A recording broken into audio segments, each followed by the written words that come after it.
So what kind of law do you practice and what's your name? My name's Steve Aronson, and I represent workers who have been exploited or discriminated against or harassed in some way at work.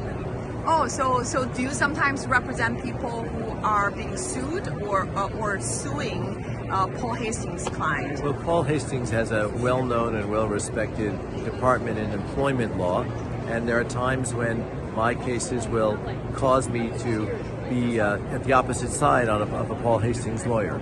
I see. So they don't represent the underdog. They represent the powerful, the people who has money, right? Well, they represent the employers. Okay. Oh, then employers, big company. Okay. Okay. So are you a Jewish? Yes. Okay. I know there are many Jewish people practicing law. And so what is the most important value for American lawyer? Like when you become a law practitioner in this country, what are the most important things that you have to bear in mind when you are doing your job? So I'd say there are two critical values. Yeah. The first is the rule of law. Yes. What that means is that the law is supreme. No individual, however powerful, however wealthy, has more power than anyone else. If the law says that a powerful individual or a very wealthy individual or even a government individual has done something wrong, has violated the rule of law, that person is held accountable and sometimes punished. And it doesn't matter how famous, how wealthy, how powerful, or whether or not it's a government official. If that person violates the law, then they are responsible and they have to pay the consequences. They have to face the consequences. So that means that there's something beyond just the power of government or the power of a particular political party or the power of an individual and or there's a group. Also something beyond just the money, because eventually you are defending the justice, right? The equal application of the law, no matter how powerful you are. But in communist China, no one holds the CCP accountable for the crimes against humanity. And so this is the reason why the Chinese Americans are deeply troubled by Paul Hastings, by these American lawyers who are able to get the big commercial contracts from the CCP and acting on behalf of the CCP to persecute the Chinese dissidents on the U.S. soil.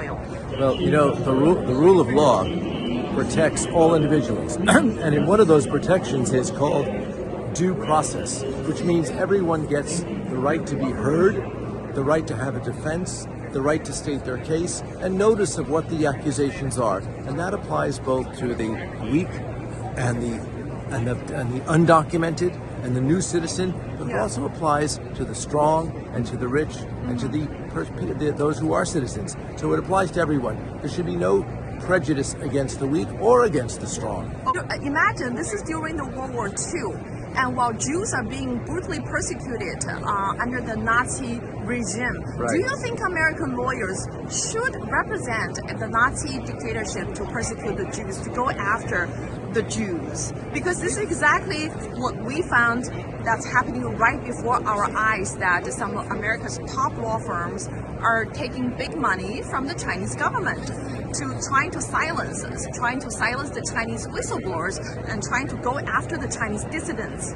So the short answer is, of course not. However, I would defend the right of an American law firm to represent a Nazi regime.